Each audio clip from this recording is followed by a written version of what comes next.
Sabe aquela imagem que a gente tem de quem se apresenta em público? Aquela pessoa no palco, sob as luzes, parece que ela tem tudo sob controle, que é puro brilho e confiança. Mas o que será que acontece de verdade por trás dessa cortina? Hoje a gente vai mergulhar fundo nessa questão.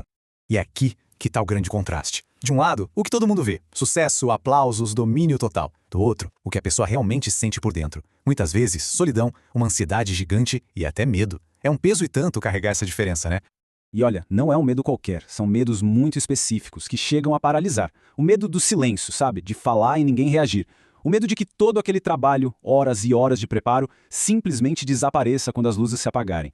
E talvez o pior de todos, o medo de decepcionar, de não ser tudo aquilo que as pessoas esperam. Ok, mas de onde vem essa sensação toda? Essa pressão não aparece do nada. Ela é construída, aos pouquinhos, por uma série de fardos que ninguém vê, mas que pesam muito para quem está ali na frente. Tudo começa muito antes da apresentação. São horas, dias, às vezes semanas de um preparo que, na cabeça de quem vai se apresentar, parece que nunca está bom o suficiente. Essa busca pela perfeição é exaustiva. E aí chega o grande momento. Estar ali no palco, diante de um monte de gente, e mesmo assim, a solidão pode ser gigantesca. É um baita paradoxo, estar rodeado por uma multidão, mas se sentir completamente só na hora de passar a mensagem.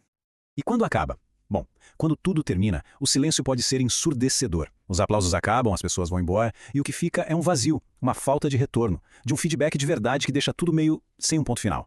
E o ponto principal é que essa insegurança toda não fica só na cabeça de quem está falando. Ela transborda. A plateia pode até não saber dizer o que é, mas ela sente. A voz que falha um pouco, o corpo que se encolhe, e a conexão, que era o objetivo de tudo, acaba se perdendo no meio do caminho. Certo, a gente já entendeu os sintomas, mas qual é a causa raiz disso tudo? Por que essa experiência é tão comum? O que tem na estrutura de falar em público que gera essa sensação de solidão? A pergunta que não quer calar é essa. E a resposta não é só, é nervosismo. Não, um problema mais fundo. É quase um problema do sistema, do jeito que a gente sempre encarou uma apresentação. A falha está no próprio modelo. É um sistema que não foi pensado para uma troca de verdade. Faltam jeitos de ter um retorno na hora, de saber se a mensagem está chegando. E falta uma estrutura que dê suporte em todo o processo, não só naqueles minutos de fala. E isso nos leva direto para a definição do problema, o tal do modelo antigo. É uma rua de mão única. É um monólogo que, pela própria natureza, acaba isolando até a pessoa mais experiente do mundo. Não tem troca.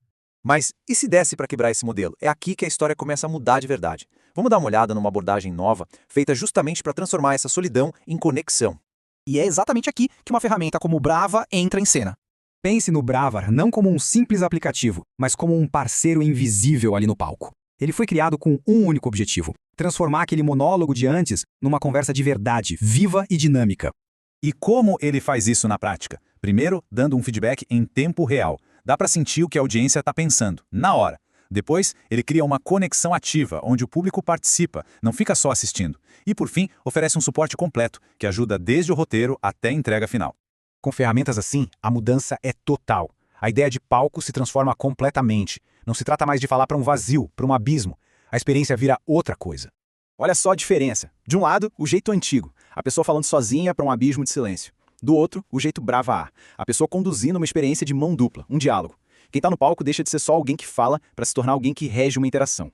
É assim que o palco deixa de ser um lugar solitário e vira uma rede viva, pulsante. Cada gesto pode ser amplificado digitalmente. As melhores ideias não se perdem no ar, elas são capturadas. E o feedback que chega na hora vira combustível para evoluir sempre. E no fim das contas, qual o resultado de toda essa mudança para quem está lá em cima? É simples, é o retorno da confiança. É a passagem do medo para o domínio para a maestria. Tem uma frase que resume essa virada de chave de um jeito perfeito. O que antes era medo de não engajar, agora é a maestria de orquestrar. Energia que antes era gasta com preocupação, agora é usada para reger um encontro de verdade. E isso não é só teoria, não. Os resultados são concretos. Dá para ver. A voz fica mais firme, a postura se abre, fica mais confiante. E o mais importante, a apresentação passa a dar energia, em vez de sugar. E aí a gente chega no nível máximo do impacto. A fala deixa de ser só um evento que passa. Ela vira uma experiência de verdade. E uma experiência de verdade, bom, isso vira um legado, deixa uma marca. E para fechar, fica uma reflexão. Na hora de se comunicar, seja para uma pessoa ou para 1000, vale a pena se perguntar: essa comunicação está sendo construída sobre um abismo de incerteza ou sobre uma rede de conexões vivas? A resposta pode mudar tudo.